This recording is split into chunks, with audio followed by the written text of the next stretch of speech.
Hello বন্ধুরা, একটা নতুন ব্লগে তোমাদের সকলকে ওয়েলকাম জানাই। তো আজকে তোমাদের সাথে শনিবার আর রবিবার দুটো দিনেরই একটু একটু ব্লগ শেয়ার করব। তো শনিবারে শ্রমণকে নিয়ে গিয়েছিলাম একটু ঘুরতে, আর এই যে দুপুরবেলা এই রেস্টুরেন্টটাই কিন্তু খাওয়া দাওয়া করেছিলাম। তো এই রেস্টুরেন্টটা কিন্তু দেখতে খুব সুন্দর ছিল, আর বসবার এত সুন্দর জায়গা যে বলার নেই। আর এই যে সাইডে জানলা দিয়ে বাইরের যে রাস্তা সেটাও দেখা যাচ্ছিল। তো ও তো এদিকে দেখছিল একটু একটু, আর গোটাটাই ঘুরে বেড়াচ্ছিল, কারণ একদম তো চুপচাপ ও বসবে না। তো ওই জন্য যতক্ষণ না খাবার না আসছিল অর্ডার হয়ে, ততক্ষণ কিন্তু এরকম ও করেই যাচ্ছিল দুষ্টুমি। তো অর্ডার করেছিলাম, নিরামিষ অর্ডার করেছিলাম, স্যাটারডে ছিল তাই। তো পনির ছিল আর ছিল কুলচা।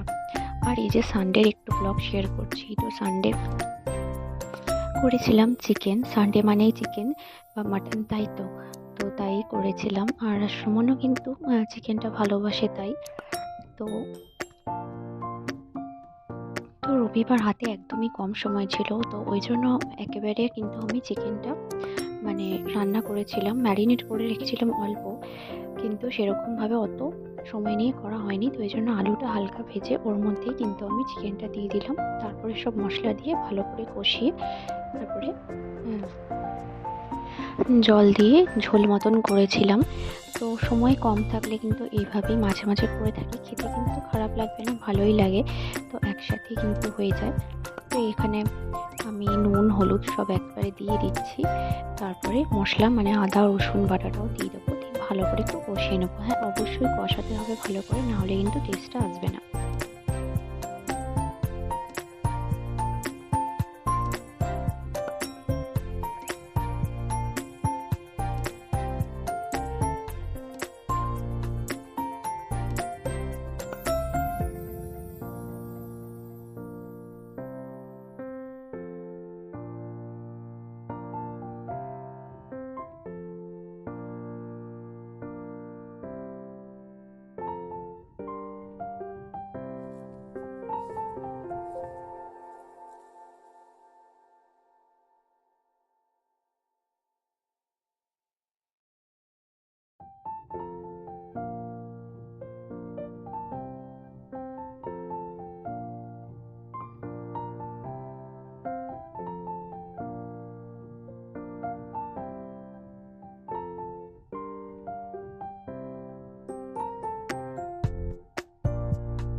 তো চিকেনটা কষাতে কষাতে এখানে আমি আরেকটা সাইডে রান্না করছিলাম শিম আলু বেগুন দিয়ে একটা মিক্স ভেজ মতন।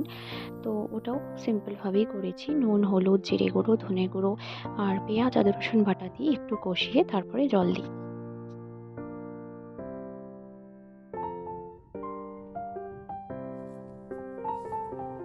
তো এখন কিন্তু শীতকাল মানে শিম আলু ফুলকপি এইসব মটরশুঁটি এইসবই কিন্তু এইসব ছাড়া তো রান্না আমরা শীতকালে চিন্তাই করতে পারি না, তাই না?